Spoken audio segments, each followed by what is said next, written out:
Today on GrowthShares, let's analyze and see whether Biogen is a great long-term investment.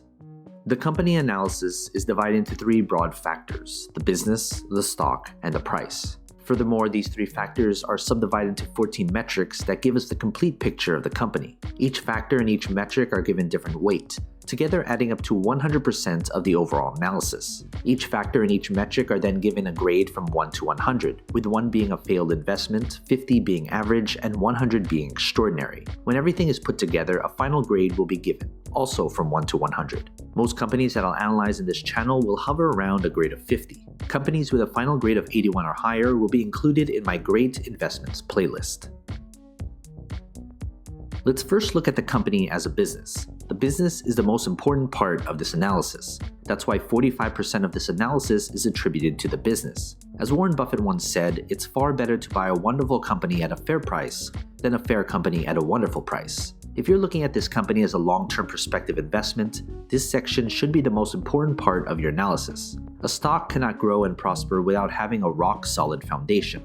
The business factor is made up of 8 metrics. Basically, these 4 metrics measure how well the company is doing right now. These 2 metrics measure how well the business is projected to do in the future. And these 2 metrics measure the socio-economic impact of the business. In the description below, I have a separate video describing each metric in detail. Based on this grade, I would consider this an above-average business. Everything else going forward would need to be above average or better to make this an attractive investment. Next, let's look at the company's stock. We can't easily invest in something unless there's shares available to buy and sell. That's why 35% of this analysis is attributed to the stock. If the business is the foundation of a company, the stock is a reflection of that foundation. Does the market reflect how good or bad the business has done?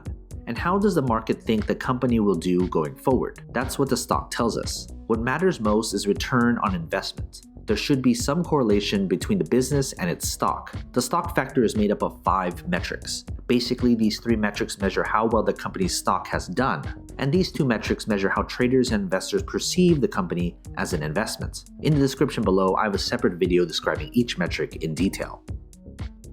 Based on this grade, I would consider this a below-average stock. This company could be a good business, but it needs to see its performance and further analysis improve before it would make a good investment. Finally, let's look at the company's price.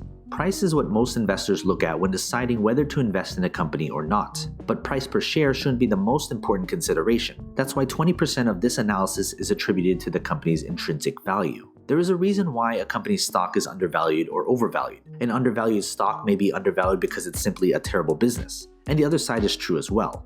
The price factor is made up of only 1 metric. Basically, the intrinsic value is the price per share at which the company's fundamentals align with its true value when compared to its current stock price. Based on this grade, I would consider the price to be very overvalued. If you're looking solely at the price per share, this shouldn't be a company you should invest in. As a recap, here are the grades for each metric. Based on this final grade, I would consider this company a below-average investment. This company needs some work and things would need to change before it gets worse. Some of you will put different importance on different aspects of my analysis. You may solely just be looking at the price per share. Others may look at the business. But if you're looking at this company as a long-term investment, you should look at all 3 factors because it paints the entire picture of the company. When it comes to the final grade, it doesn't necessarily mean I'm bullish or bearish on the company's stock. Grades are adjusted to take into account the company's industry, sector, and competition. Of course, major news does have an effect on the company, but my analysis is built upon a solid foundation that focuses on the long-term health of the company. From time to time, I will reanalyze a company and share it with you. So you've made it this far, shoot me an email. I'd love to get in touch with you and talk more. What company should I analyze next? And do you agree with this company's final grade?